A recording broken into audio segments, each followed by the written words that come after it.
Hey, what is up guys? It's your boy Speed here, and today I'm going to be giving you the top 3 heroes for pubs for every single role. We're going to start with the safe lane, then go to the mid lane, then go to the off lane, then go to the position 4 role, into 5, covering the top 3 heroes I think you should pick for these roles in the current meta. And yeah, let's get into it. I will say I'm not gonna lie guys, I am kind of hoping for a patch soon. I don't know if there will be one. I think there probably won't be one.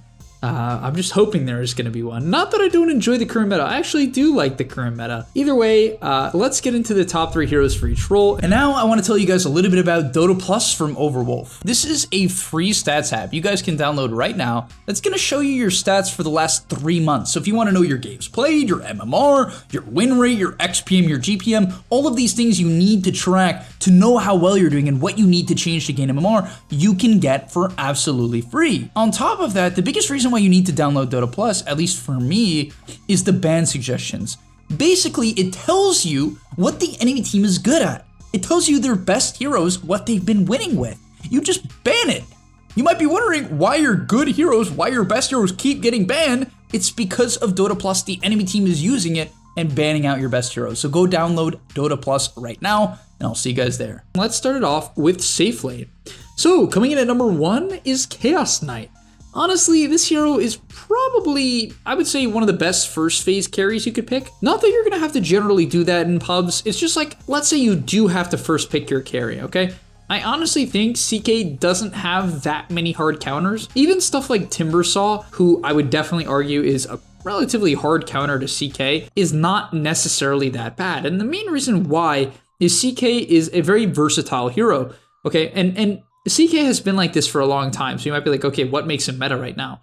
I'll get into that. But the first thing about CK is that he's versatile, okay? He's versatile in the laning stage. And on top of that, he's actually versatile in the mid game. So why is he versatile in the laning stage? Well, basically the hero can do one of 2 things. It can either play a sustain route, which is pull creep aggro and max the E, or it can go aggressive, which is actually still maxing the E, just throwing stuns at people and pulling them in. And it's not really a wild change in playstyle in terms of like your skill build and item build. You're gonna buy treads in both lanes and a bracer and a wand.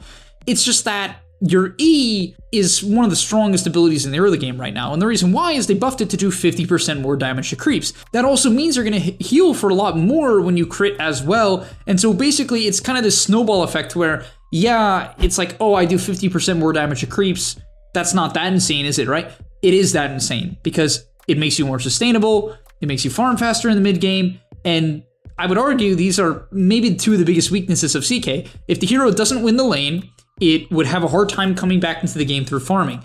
That's not really the case anymore. It rarely loses the lane because of that buff, and on top of that, it farms pretty fast now because of the change to the E, and because I think a lot more players are getting comfortable with the idea of just using Phantasm as a farming ability. And so that is why this hero's win rate is at about 53% right now, and it's definitely doing quite well, not only in pubs, but also in the pro scene. Coming in at number 2, honestly, I was hesitating a little bit on this one. I will say that if you don't want to pick Tiny, I would recommend Jug as a hero that I don't think is broken, but just a good pub hero if you're unsure what to go with in this current meta. I actually do think Jug is pretty solid. I have plenty of videos on Jug, and you can look up some builds that are, pros are using right now. I actually don't love Battle Fury that much, but we'll cover that in a future video. Nonetheless, Tiny, I'm not gonna say too much here, okay? I think I've made like 3 videos on Tiny in a relatively short period of time, but why is Tiny good? The hero is a good laner, and for me, for safe laners, my 3 prerequisites to like what is a good pub safe laner is as follows. Good laner, okay, the ability to farm and scales well. I think when a hero, to be honest, like that's what most safe laners do in general, right? Farm well and scale well. So like a lot of safe laners can fit that, but then that's not always true, right? Obviously some safe laners don't scale insanely well. For instance, like Alk is a hero that doesn't scale insanely well right now. I would say PA falls off to some extent. So like that's why those heroes are a bit iffy sometimes. However, something like Tiny, he's a really good laner. You're very rarely gonna get counterpicked in pubs to the point where you cannot lane. You might be like, oh, what about Necro and Veno? Yeah, they are bad. They're pretty bad lanes, I will admit. it can be a little bit rough. However, you actually can do okay. If you know what you're doing on this hero and you play around once again creep aggro and using the tree grab, you'll be all right. You'll be able to get decent CS, and then you can head off into the jungle whenever you need. Obviously, the main goal of Tiny, though, is to stay in the lane for as long as possible. So if you are going to keep into consideration picking this hero, what you want to do is try to stay in lane for as long as humanly possible. Use that tree grab to shove out the lane literally as fast as you can, then head over to the nearby jungle camp. Once you get to like 7-8 minutes or level 7 or, you know, just your treads timing, you can usually shove the wave, take a camp, shove the wave, take a camp. And that's how you get huge on this hero. And then at minute 15, you're like the fastest farmer in Dota. You have so much kill threat on the Shadow Blade timing. Like, your hero is a good split pusher. It's good from behind. Like, if your team is losing, it's one of the best split pushers in the game because it clears through waves so quickly. It's, you know, it buys Shadow Blade, so that makes it better at split pushing. It buys a pretty early BKB in relation to other carries, so that's good for split pushing. So in general, this hero is good from behind. It's good from ahead because you can use that same Shadow Blade for pickoffs. You're very good at taking towers. So Tiny is definitely one of those pub heroes where if you get good at it and you learn its timings and its advantages and disadvantages, it's insanely versatile. Number 3 is Dusa. Honestly, this is my favorite carry of the patch. This is what I would put at number 1 if I had to pick one of the 3, which is not what I'm doing in this video, but if I did have to, if you put a gun to my head, I would say Medusa. Hero, insanely good laner. It's easily one of the most reliable laners in Dota. Easily, like, I would say it's like a top 10 laner in Dota. As a carry, much higher than that. And the reason why is it's just like, and that might be a hot take, right? Because her starting base movement speed isn't that good, and her starting base damage isn't that good. But like, Mystic Snake is such a good ability. It's such a low cooldown. At level 2, you're so hard to pressure because Mana Shield just basically makes you have almost another HP pool, right? If not more than an extra HP pool. And so it's kind of one of those heroes that just is good in lane. And then the game plan from there is simple. I'm literally not even going to harp on it. Honestly, Deuce is in a good spot. I've been saying this for a while. Even when Deuce kind of fell off for a bit, I was saying, I'm like, I honestly think this hero is maybe better than its past version of itself. And it's came back into the meta easily. There's a small period of time where it dropped off. I think people were like, oh, she lost some of her good talents, her Mystic Gain, Snake talent, she lost that one, she lost her evasion talent. But the thing was, they buffed the attack speed talent that she had. So at level 10, they gave her this attack speed talent, and at level 15, they gave her a split shot damage penalty, which she just didn't have at all. So basically what happened to Dusa was she just hits much harder at level 15. She's a harder level 15 spike. So when you get your D-Lance Manta, you're actually basically stronger than you've ever been. And that for me is a big deal because you can really get aggressive on this timing with Dusa. You can play very aggressive portions of the map. If you haven't taken the tier 1 mid, you can pretty easily do that. And so yeah, I just think this hero is insanely reliable. All right, next up, let's get into the mid laners. So I have one, I don't want to call it an honorable mention, it's Huskar. I don't want to say Huskar is an honorable mention because on Dota Buff, out of all of like the quote unquote mid laners, even though this hero is also a safe laner and even sometimes an off laner, its win rate is the highest. So it's definitely not some like niche hero. I honestly don't even believe it's generally niche. I think most matchups for this hero is fine. It does have some really, really bad ones. AA, for instance, just makes this hero pretty unplayable. But like in the right games, Huskar is like the best hero in Dota right now. And this has been the case for Huskar for forever, but the hero is actually good right now. And the thing is, let's say you second phase it in all pick. Even though I think it's best as a last pick hero, let's say you second phase it, I think it's fine. Like in 90% of games, as long as they didn't first phase AA or 99, honestly, in this current meta, you can just pick Huskar second phase. And if you put it mid, basically all you need to understand is like, if your matchup is really favorable, you can take 2 points in your W, 2 points in your E by level 4 and get aggressive. If the lane is hard, take your Q at level 1, use it to secure the range creep. And then when you're level like 5, 6, 7, just try to shove in the lane and farm, right? Like let's say you're against Lina. It's a pretty bad Huskar matchup. Just shove in the lane, farm. If you can't shove in the lane, you think you're gonna die, just farm and let her push it in and then farm it. And yeah, if you understand basically what I just told you, the hero is always going to get off to a decent start and then has some pretty nuts mid-game timings due to this like status resist, due to this magic resist talent, right? When you get the magic resist plus like the halberd that usually you buy as your second item, you're unbelievably hard to kill. The second hero I want to talk about is Sniper. I honestly think this hero is like pretty underrated. I'm actually a big fan of the current idea that a lot of pros are going, at least Thompson in particular, which is the max take aim and the max headshot build. I've played against it multiple times. Man, is it annoying to lane against. Now, the downside of this was always the fact that, like, it doesn't farm as fast, right? It's definitely worse than, like, let's say you take Shrapnel, you max Shrapnel. That's, like, easier to farm with, especially early game, because you just kind of Shrapnel mid-wave. You don't have to, like, stand still and auto-attack. It's better for clearing stacks. But this take-game headshot build is significantly better for certain matchups, right? Against something like, I think I played Huskar against it, was one of them. It was like really, really hard to lane. Another one is like Ember and Void Spirit. It's really hard to lane against Sniper. So Sniper can be a lane dominator. All you need to do is just don't over-rotate in the early game, hit your timings, go a stat-based build. I think you should have Hurricane Pike and Shard by minute 20, like almost every single game. And if you do that, you're really hard to kill. You pump out damage just because of take game. And yeah, I think this hero is pretty decent. The third hero is Storm Spirit. Well, we will be doing 4. The third is Storm. I honestly just like this hero. The hero's win rate is fine even without things like Coddle and Io. But honestly, Coddle and Io, very in the meta right now. They're actually not on this list at all. But Coddle and Io, which might sound crazy, are very, very good with Storm. And if you see a Storm on your team or you have one of these heroes on your team, I love picking Storm. It's incredibly good. The next thing I like about Storm is I think the Null Talisman builds are just really good. There's nothing else to say. They feel so nice. And you may be like, Speed, but I read the patch notes. The Null Talismans diminish in effectiveness the more I buy. Guys, like, it's like none. It's like nothing. It was like a debate, right? Like, it's honestly still good, which is why the pros are doing it, because it's still good. So, like, yeah, it's not as good, obviously, but I don't know the exact numbers, but I think it's like you lose like 0.2% on the mana cost reduction from the first to the second. It's something really small, like really, really small. So yeah, basically this hero is just very good with the Kaya timing. You can even go Orchid second item, which makes him a bit more versatile. A lot of pros are even going BKB. They go, like if it's a hard Storm game and they just want to solo kill someone at the beginning of every team fight, which is kind of what Storm does, but he does it particularly well when he has BKB. They just buy 3 nulls, treads, sometimes a wand, into BKB, and it's like it's actually really effective. I've seen it multiple times. It's good. You have plenty of mana because of how good nulls are. So yeah, this hero, it just kind of works with the null meta. And finally, not an honorable mention, but number 4 is Ember. Hero's just good. It hasn't changed much, so I'm not going to talk about it. You just buy a Maelstrom with like phase boots and Orb of Corrosion, wand if you want to get aggressive. If you want to split push more, you just go bots and you run around. Sleight of Fist is an incredibly good spot right now. It's one of the best laning abilities in the game because of its 15-second cooldown. It also does full damage to creeps now, which makes it good for securing creeps. So the hero is a much, much, much better laner, which definitely pushed him into the meta. Now let's get into the off lane. The first hero is Necrophos. This is easily my favorite pub hero. Maybe not to play right now for myself personally, but like for the average player. It's a lane dominator that builds tank items and can frontline.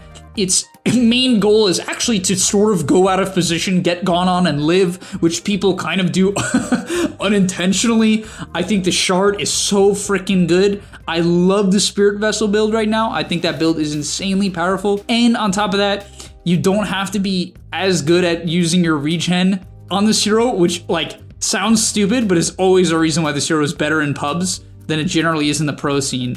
Even though the hero is good in the pro scene right now, it's like you don't get punished as much for like not having good resource management. Either way, just copy the pro builds. Please don't go the shitty like mana boots mech. I beg you. Your win rate will skyrocket if you just buy some real items. Just copy the pros. Next up is Sand King. Honestly, sometimes I'm confused on why this hero is good. Honestly, I think a big part of it is talents. It's level 10 Sandstorm DPS and then into 15 Sandstorm Radius is really nice. The Shard is honestly quite good. Other than that, you guys can let me know in the comments. Maybe you guys can educate me here. Why is Sand King better, right? Why is Sand King better in this current meta than he was in the past? Besides the talents and in particular the Shard, is it people are just learning how to use the hero? Did something change that I didn't see? I don't know. You guys can let me know. But either way, the hero's win rate's really good. I've played it tons of times. And once again, as I admitted, I don't know exactly why it's so much better right now, but it does feel really good. Like every game I play this hero, it feels fantastic. Just don't buy Axe. That's the only thing I ask. And they're gonna do quite well. And finally is Axe. This is the highest winner hero on Dota buff right now, so he easily deserves a spot on this list. I watched Zai play it on stream a bunch. It looked good. I made a whole video on it, so if you're interested in playing Axe, I definitely recommend checking out the video I made recently. But this hero, like for me, I think the biggest thing about it is the armor change to Calling Blade is actually much better than I realized. This permanent armor is actually quite good because your hero can lack a bit of armor, right? It can. Funny enough, even when you buy Blade Mail, Axe is a strength hero, so he lacks armor. So it actually makes you really, really tanky, which is kind of a cool change. And then the Shard giving you 10% more chance to spin, and then making right clickers do literally 0 damage to you if you spin on them 5 times is kind of nuts. So I definitely like every time I watch Axe in your average pub, the hero generally seems to do well. It scales well. It has a pretty simple laning stage for the most part. So yeah, it's just a hero that you can add to your repertoire. It is a bit of a greedier offlaner. It does have timings. Like, for instance, like, let's say you rush Blink. Until you have Blink, your hero's pretty bad, right? If you rush Vanguard, you don't really gank very well, so you have to farm a lot. So it's kind of one of those heroes where it's really bad if you rush Blink pre the Blink, and then if you go Vanguard, it doesn't really gank well, like a hero like Mars, right? Or even something like Sand King. Like, these heroes can set up a bit better, even if they go Vanguard. Sand King, not as much, but like Mars, let's say you go like a Two Brazier Soul Ring Wand build, you're not gonna have your Blink for a while, right? But you can still make plays. So that's kind of the thing about Axe. You don't really do that, right? Call is such a small range, so you have to be a bit careful. But yeah, that's the third hero for the offlaner. Coming into position 4, we got Skywrath as the number 1. This is maybe one of my favorite heroes. I love how Knolls interact on this hero. It really helps him out on the mana pool. It's really good in the laning stage. Yeah, you don't get the Spell Amp, but it's not that big of a deal. I'm actually a big fan of the max Q build on this hero. Basically, what you do is you can either go Veil or Kaya. These are the 2 major items that I've personally seen. And then you also just buy like boots. I personally like boots Windlace. I know some people don't even buy movement speed, but I personally like going 2 Knolls with, or even sometimes 3, into boots, into Windlace, into like, you know, a Clarity. And then you just have like a ton of mana and you run around, you just spam your Q. And you just have a ton more mana because of the change to Knolls. And that feels great. I think they also slightly buffed the Q, if I'm not mistaken. And they also buffed the ulti. However, what they did do to Skywrath is they nerfed the Ancient Seal, which used to be the build. You would go 1-1-4 on this hero, 3 points in the silence. And what it did was it silences and amps magic damage. They nerfed the amount of amp magic damage it does. And so it's much better to put points in your other spells. It's still good to have, like, the common build on this hero now is 4-1-4. You don't max Concussive Shot. Still, it's your best level 1 ability generally, but you don't max it. Either way, they also added 50 damage to the ulti at level 1. So the hero, it does quite a bit of damage even without Ancient Seal, and that's like kind of the way you play this hero right now. Knolls, bunch of mana regen, stay alive, spam your abilities, and I love him with a lot of the +1 position 3s, the Sand Kings, the Axes, the Mars that are, you know, Tidehunter. Tidehunter is not as good because he has such a long cooldown disable, but like Sand King, Axe, and Mars are all so good with Skywrath, and I love these pairings. I think it makes the game plan just really simple in Dota, which is like always a big thing for me. It makes the game so much easier to play when you just have to be like, hey, just put Skywrath behind the stun, and that's about it. Next up is Shaman. I think this hero is insanely good in pubs. It's a 53% win rate right now, quite high. It's a good laner, right? Super high armor, super high base damage, decent movement speed. Yeah, the movement speed's not great, but this hero, like, what it does right now is so good for objective gaming. Like, the biggest problem I would say with pubs is that when people approach objectives, they just feed. The thing about Shaman is he makes it a lot less risky, right? Because you throw your Serpent Wards up and it kind of gives your team a way to like chill a bit, right? Be like, okay, we have these wards down, they're gonna hit the tower, we just need to sort of protect them.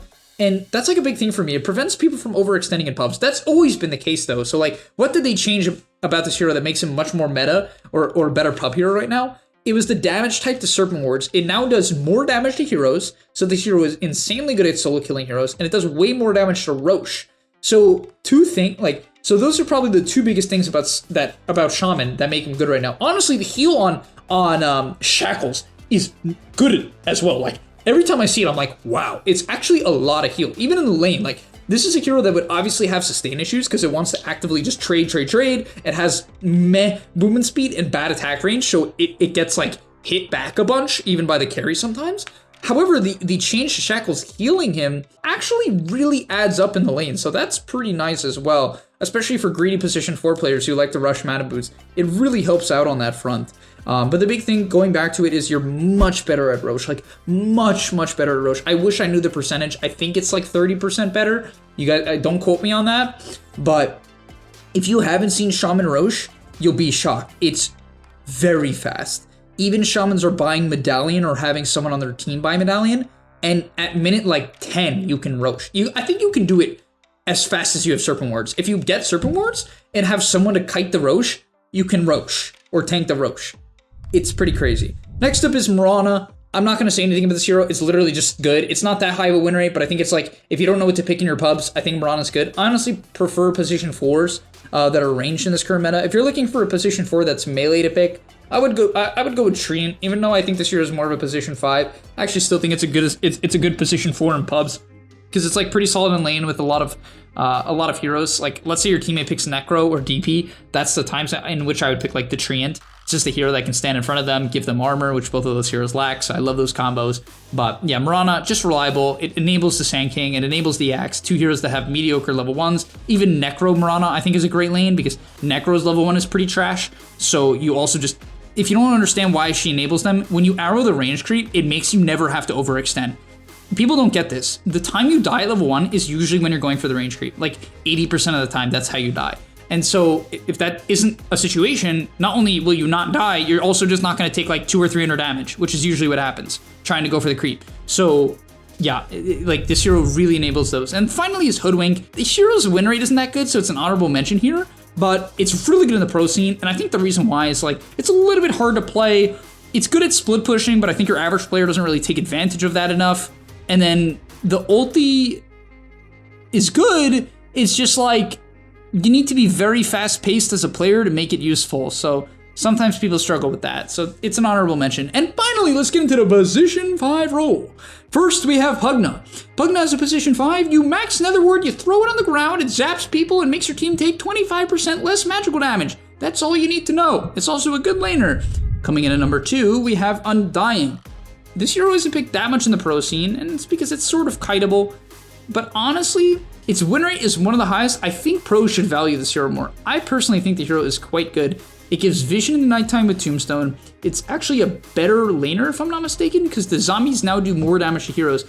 You guys might remember this, but at the beginning of 7.31, Undying's win rate skyrocketed, and it's because they didn't nerf the zombie damage, but they changed the damage type, so the zombies were like shredding heroes. It was really, really funny.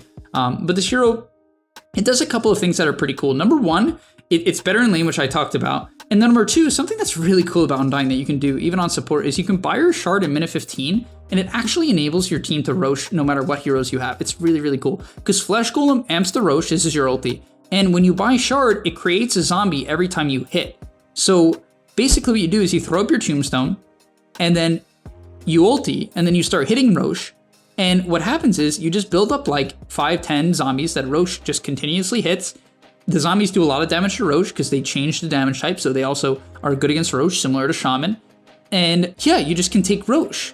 And like, it's really hard for the enemy team to fight it because you have a Tombstone up, right? It's really hard to fight into Tombstone at Rosh.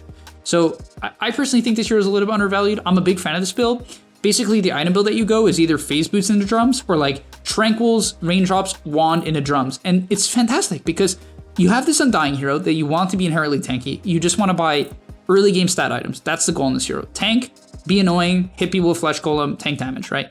And so what are the best items for that? Wand, raindrops, windlace, sometimes tranquils, belt of strength. It's like, right? Just buy those items. You just buy those items. And you're such a great frontliner. So I'm personally a big fan of this hero. I love the shard at minute 15, right? Even though it's like, not only is it good for taking Rosh, it also just lets you have your ulti up more. Yeah, it's a little bit of expensive. Yes, it's a little expensive of an item for like a hero like Undying, but if you can get to it, even if you get it at minute 20, you can Rosh, and it's pretty cool. So I love this in pubs, and the hero just wins team fights. And finally is Omni Knight. There's nothing really to say about this hero. It's pretty boring. Like, I know that's kind of harsh. I don't like playing this hero at all. That's not true. I mean, it's a little satisfying. That's a bit of a hot take. I mean, I liked it more when I had the status resist, because I just run around in the enemy team's jungle getting like, just like eating stuns. It was so funny. I don't know. I love that patch. I loved it, even though it was kind of broken, especially when it was undispellable. Oh my god, it was so fun, man. But either way, I think this version of Omni is good. It's still fun. 38 strength is hilarious. You can have like 2k HP. And yeah, the idea is you just win early game team fights. This is the reality. It's like you max your Q, you max your W, 1 point in your E, and it's like you're such a strong hero. at this like 10 to 15 minute mark, 10 to 20. Like your W in purification in early game team fights is so good, man.